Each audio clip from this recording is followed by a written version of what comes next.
Hi everybody and welcome back to my channel. Today I will be making chitterlings, or as we normally call them, chitlins.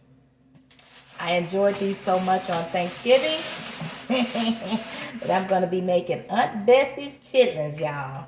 Okay, so they're still a little frozen, so I'm going to put them over in some cold water so we can get this unthawing process going. So we can have some good old chitlins, but I got a twist to them today. All right, hold on. Okay, everybody, I'm back. The chitlins have unthawed. Again, it's after Thanksgiving, and I had such a wonderful experience with my chitlins on Thanksgiving that I thought I'd do it again. So I'm using the Aunt Bessie's chitlins or chitterlings. And it says on here, just rinse, cook, and enjoy. That's a total lie. I'm just going to tell you.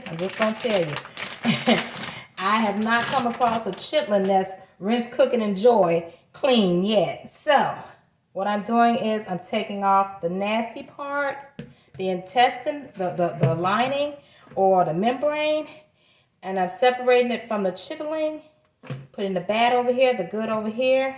And I'm going to show you just what I'm doing right now. So, and I have my shears here because these chitterlings in this bag come like a sock. They have one opening on this end and it's closed on at that end.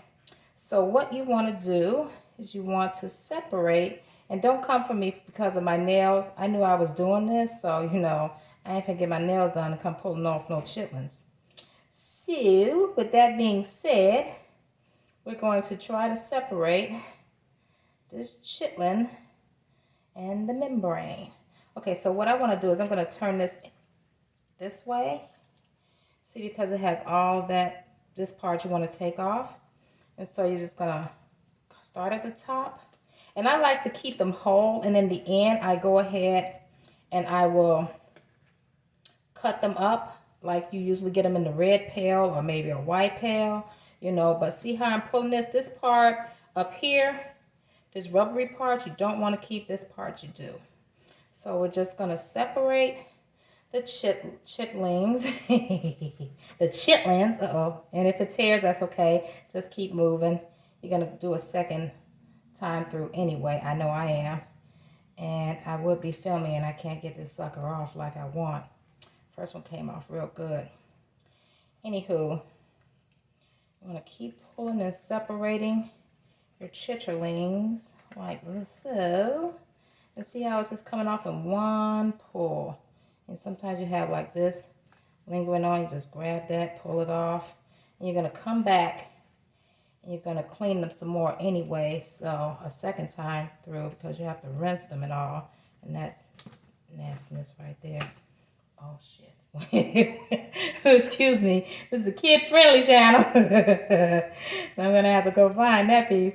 But anywho, you just want to keep pulling and keep pulling, And you have to be careful whose chitlins you eat. If you know somebody's nasty, and I mean they got nasty tendencies, I'm sure you're not going to go over their house and, oh, they're making chitlins, girl. They can fool you over there and get over there and put that in your mouth if you want to. Sometimes it's best to stick with what you know, where you're not going to get sick, and people going to, not going to say, oh, they already pre-clean. All I got to do is rinse them off and put them in a pot. You're going to be in the emergency room somewhere on a toilet for a minute. So, a lot of people don't like chitlins, but I say, hey, if you can eat a pig ear, pig tail, a pig ear sandwich at that, you can eat chitlins. But, to each his own, and this would be to me. I love chitlins. It is what it is. So what I'm doing is showing you a couple of steps before I get to the surprise of what I'm going to do with these chitlins. I'm going to cook them. I actually have to cook them for about 3.5 hours, see. But in the meantime, in between time, right now, I'm showing you the first stages, which is to clean them, see? And that came off in one whole piece. And this is what we don't want, this rubbery like membrane. And this is what we do want to keep right here. All of this, and then it still has some, you know, on there that you want to take off. But you know, you go through it a second time and you make sure it's clean to your likings. And, you know, yeah, there it is. You know, like I said, we still have little pieces I have to take off here. But still, you get the gist of it. Maybe I will do one more on camera for you all, if I can find a small one. This is a 5-pound bag, and these are still kind of frozen, but not where I can't handle them right now. I'm gonna turn them inside out. Go down in here and just separate what we're gonna do. Turn it back over. Separate. Anyway, separate this from the part we're gonna keep, like so. Get this off and loose. Sometimes they break, so you know, we can still handle it, still manage it. I like to go around in the shape of this little tube, like a tube sock that they come in this bag, and that way I can just pull it straight down off like so, instead of having, when you go and get some bags or some buckets and they're like piece here, piece there, and more fat than anything, and then you're mad. You know, at least you know you're getting a whole pieces, and you can cut them up how you like them. Anyway, this thing is a little slippery sucker. But yeah, I enjoy chitlins, and you know, I do the whole hot sauce thing. You know, season the water up good, and you know, it don't stink up your place. I mean, if you actually clean them, you know, and put onions and maybe bell peppers and a slice of half a potato in there, that'll absorb a lot of the smell. Which, like I said, if you clean them right, your place ain't gonna be smelling like, you know, an outhouse. See? Came right off that whole sack. That over there, and this over here.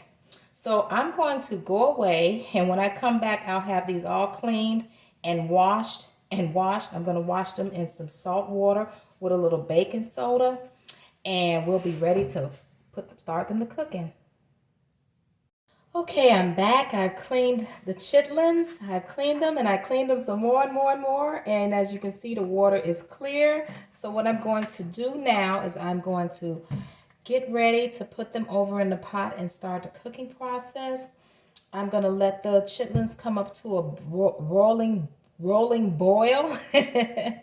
And once it comes up to a rolling boil, then I'll start adding in my seasonings. I'm going to add in maybe a little salt, I know pepper, some onion powder. I'm going to add in onions cut like this, about this size, some white pepper, and some slap your mama, believe it or not, and whatever seasonings you want, but that's what I'm going to add. Oh, and I'm also going to add a couple of bay leaves for the smell, and potato. We'll be back. Okay, everybody, I'm back, and my chitlins are done. They cooked for about 3.5–4 hours, and I'm going to move the pot back and show you the chitlins. I took some up into the bowl, and they are still hot, and I put some hot sauce here on it, some Louisiana hot sauce. I love, love, love. And let's give it a taste.